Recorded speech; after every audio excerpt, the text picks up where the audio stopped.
Double.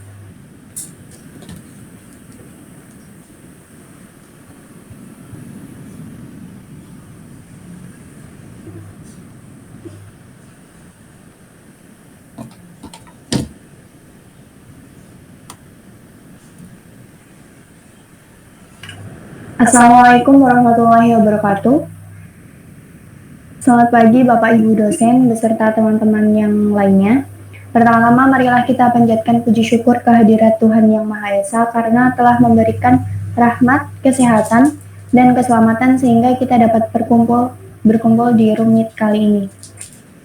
Kami dari kelompok 6 akan mempresentasikan hasil diskusi kami. Adapun topik yang akan kami bahas adalah siklus pengeluaran bagian 2. Sebelumnya, perkenalkan nama saya Adela Cantika Febianti yang akan bertugas sebagai moderator pada hari ini. Dan saya akan membimbing jalannya diskusi ini. Adapun anggota kelompok saya, yang pertama ada saya sendiri dengan NIM 004, yang kedua ada Rizky Hidayatullah dengan NIM 001, yang ketiga ada Muhammad Farhan Akbar dengan NIM 022, dan yang terakhir ada Alvandio Firki dengan NIM 064. Baik, langsung saja kita mulai ke sesi penyampaian dan penyajian materi.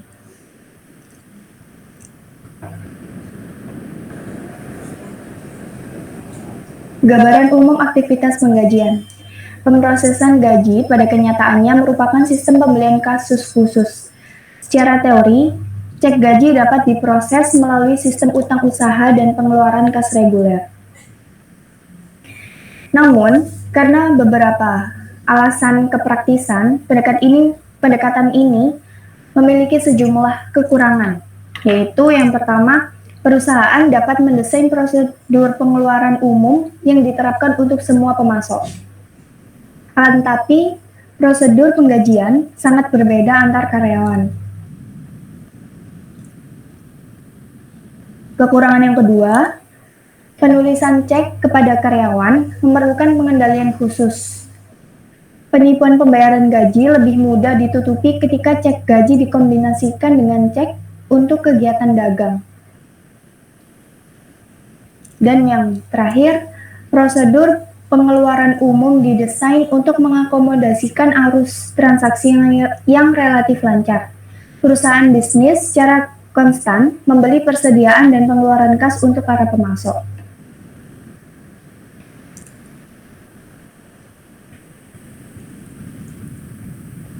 Selanjutnya, sistem penggajian manual. Yang pertama ada personalia, yaitu Departemen Personalia menyiapkan dan menyerahkan ke departemen. Yang kedua produksi, karyawan produksi menyiapkan dua jenis kartu catatan waktu kerja atau time record, yaitu kartu pekerjaan dan kartu waktu. Yang ketiga akuntansi biaya. Departemen akuntansi biaya menggunakan kartu pekerjaan untuk mengalokasikan biaya tenaga kerja ke akun WIP sebagai tenaga kerja langsung atau overhead. Yang keempat, penggajian. Departemen penggajian menerima tarif pembayaran dan data pemotongan gaji dari Departemen Personalia dan data jam kerja dari Departemen Produksi. Yang kelima, Departemen Utang. Staf administrasi utang usaha atau akun payable memeriksa kebenaran daftar gaji dan menyiapkan dua salinan tanda terima pengeluaran kas sejumlah gaji tersebut. Satu salinan bersama dengan daftar gaji dikirim ke pengeluaran kas, salinan lainnya dikirim ke Departemen Buku Besar Umum. Yang keenam, pengeluaran kas. Manajer di bagian pengeluaran kas menerima cek-cek penggajian, memeriksanya, dan kemudian menandatanganinya, lalu mengirimnya ke pusat pembayaran untuk didistribusikan ke para karyawan. Dan yang terakhir, pengeluaran besar umum. Departemen Buku Besar Umum menerima rangkuman distribusi tenaga kerja dari bagian akuntansi biaya dan tanda terima pengeluaran kas dari utang usaha.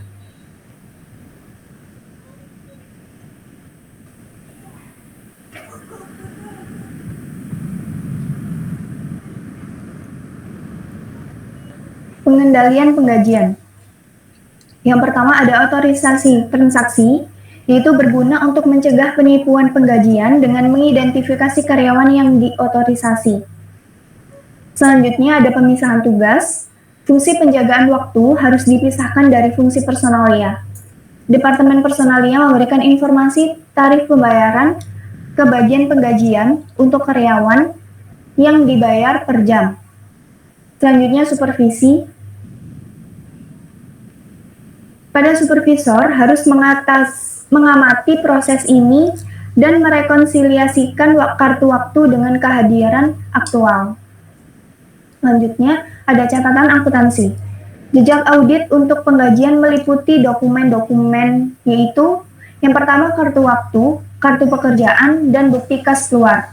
Yang kedua, informasi jurnal yang berasal dari rangkuman distribusi tenaga kerja dan daftar gaji. Yang ketiga, akun buku besar pembantu yang berisi catatan karyawan dan berbagai akun pengeluaran. Dan yang terakhir, akun buku besar umum, yaitu pengendali penggajian, kas, dan akun dana gaji. Selanjutnya ada pengendalian akses. Aktiva yang berkaitan dengan sistem penggajian adalah tenaga kerja dan kas. Keduanya dapat disalahgunakan melalui akses yang tidak benar ke catatan akuntansi. Dan yang terakhir ada verifikasi independen. Contoh-contoh pengendalian verifikasi independen dalam sistem penggajian, yaitu ada verifikasi jam kerja, pengurus pembayaran, utang usaha, dan buku besar umum. Selanjutnya akan dilanjutkan oleh rekan saya, yaitu Rizky. Proses penggajian dari DFT. Sebelumnya saya jelaskan apa itu DFT. DFT adalah diagram flow. Data flow diagram adalah diagram yang digunakan untuk menggambarkan suatu sistem yang sudah jadi atau sistem yang baru dirancang yang akan dikembangkan secara logika tanpa mempertimbangkan lingkungan fisik kemana data tersebut disimpan. Di samping itu, data flow diagram atau DFD juga dapat menggambarkan arus data yang terstruktur dan jelas dari mulai pengisian data sampai dari keluarnya. Arus data pada data flow diagram dapat berupa masukan untuk sistem atau keluaran dari sistem, sehingga akan menghasilkan sebuah keluaran yang akan disampingkan pada pengguna atau penerima diagram sistem. Ada beberapa level dari data flow diagram. Yang pertama level 0. Diagram arus data mempunyai level atau tingkat level 0 merupakan arus data yang mendasar dari sebuah proses. Sedangkan level 1 dan seterusnya adalah merupakan pengembangan dari proses-proses yang ada pada level 0 yang bertujuan untuk lebih mudah dimengerti dan dipahami. Untuk lebih jelasnya dapat dilihat pada gambar tersebut. Nah, dari gambar tersebut, diagram level 0 terdapat 4 proses yang dapat dijabarkan sebagai berikut. Proses pertama atau 1,0 adalah proses pengolahan data karyawan yang langsung dihubungkan dengan tabel karyawan. Kedua, proses 2,0 adalah proses pengolahan data jabatan yang langsung dimasukkan ke tabel jabatan. Proses 3.0 adalah proses pengolahan data gaji yang langsung dihubungkan dengan tabel karyawan, tabel jabatan, dan tabel absensi lalu dimasukkan ke tabel gaji. Keempat, proses 4.0 adalah proses cetak yang akan mencetak laporan kepada pihak yang membutuhkan direktur karyawan. Lanjut.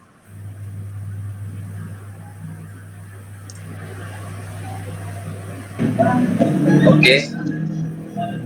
Diagram flow, data flow diagram level 1. Dari gambar tersebut kita dapat mengetahui dapat dijabarkan penjelasannya sebagai berikut. Pertama, proses 1.1, yakni input data karyawan masuk dalam tabel karyawan. Proses 2.1.2 edit data karyawan, masuk dan keluar dari tabel karyawan. Proses 1.3 hapus data karyawan melalui tabel karyawan. Lanjut.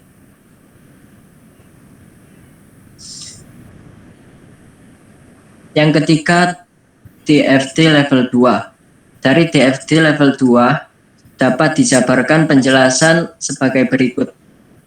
Proses 3.1 input data jabatan karyawan, kemudian dihubungkan dari tabel karyawan dan masuk dalam tabel jabatan. Proses 3.2 edit data jabatan karyawan, masuk dan keluar dari tabel jabatan. Proses 3.3 hapus data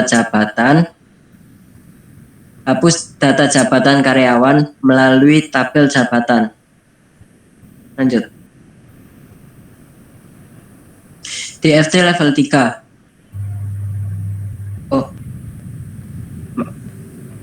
Dari DFT level 3 di atas dapat dijabarkan penjelasan sebagai berikut. Proses 3.1 proses pengolahan gaji yang dihubungkan dari tabel karyawan dan tabel jabatan lalu dimasukkan ke dalam tabel gaji. Lanjut.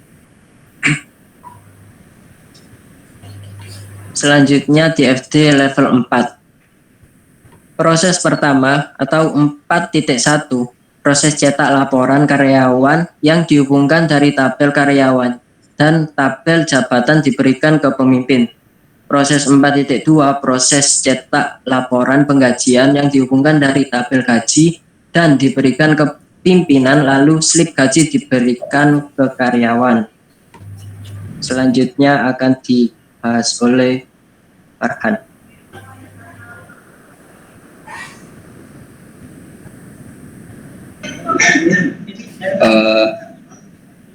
Oke, saya lanjut. Proses penggajian secara batch. Sebelumnya, apa itu batch processing? Pemrosesan batch adalah proses otomatis di mana komputer memproses data dalam batch atau kelompok. Setelah karyawan menyiapkan sistem pemrosesan batch, proses tersebut tidak memerlukan interaksi manusia untuk melanjutkannya. Selain dari pemeliharaan, banyak perusahaan menggunakan pemrosesan batch untuk pemrosesan data seperti penggajian. Lanjut. Aktivitas yang membedakan prosedur penggajian terkomputerisasi dengan manual.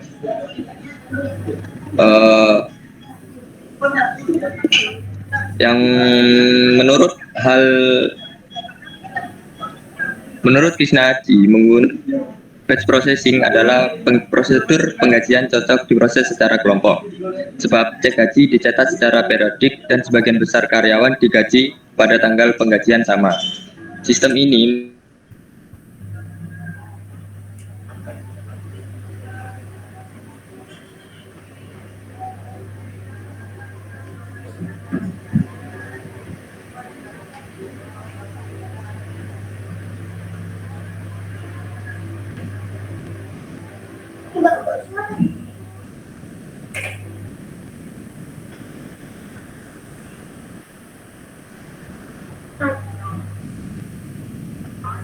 Mohon maaf, mungkin Alvandio ada terkendala jaringan. Baik, saya akan melanjutkan.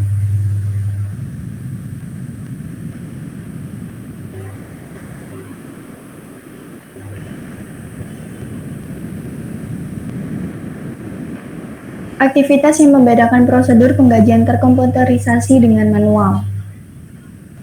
Yang pertama yaitu ada pembaruan file induk gaji, yang kedua pembaruan tarif pajak dan potongan gaji, yang ketiga pengesahan data kehadiran dan data jam kerja, dan yang terakhir pembuatan daftar gaji. Selanjutnya dilanjutkan oleh Farhan. Sistem aktiva tetap konseptual. Aset tetap adalah properti pabrik dan peralatan yang digunakan dalam operasi bisnis. Contoh aset tetap meliputi tanah, bangunan, perabotan, mesin, dan kendaraan bermotor. Sistem aset tetap perusahaan memproses transaksi yang berkaitan dengan akuisisi, pemeliharaan, dan pelepasan aset tetapnya. Tujuan khusus dari sistem aset tetap. Yang pertama, memproses perolehan aset tetap sesuai kebutuhan dan sesuai dengan persetujuan dan prosedur formal manajemen. Yang kedua, memelihara catatan akuntansi yang memadai dari akuisisi aset, biaya, deskripsi, dan lokal fisik dalam organisasi. Yang ketiga, memelihara catatan penyusutan yang akurat untuk aset yang dapat disusutkan sesuai dengan metode yang dapat diterima. Yang keempat, memberikan informasi kepada manajemen untuk membantu merencanakan investasi aset tetap di masa depan. Yang kelima, catat dengan benar penghentian dan pelepasan aset tetap. Next, logika sistem aktiva tetap. Yang pertama ada akuisisi aset. Biasanya dimulai dengan manajer departemen pengguna mengenali kebutuhan untuk mendapatkan aset baru atau mengganti yang sudah ada. Yang kedua, pemeliharaan aset. Melibatkan penyesuaian saldo akun anak perusahaan aset tetap sebagai aset dalam kurung tidak termasuk tanah terdepresiasi dari waktu ke waktu atau dengan penggunaan. Yang ketiga, pelepasan aset. Ketika suatu aset telah mencapai akhir masa manfaatnya, atau ketika manajemen memutuskan untuk melepaskannya, aset tersebut harus dikeluarkan dari buku besar pembantu aset tetap. Baik, mungkin cukup sekian presentasi dari kelompok kami. Banyak kekurangannya, banyak kesalahannya. Kami minta maaf yang sebesar-besarnya. Wassalamualaikum warahmatullahi wabarakatuh dan selamat malam.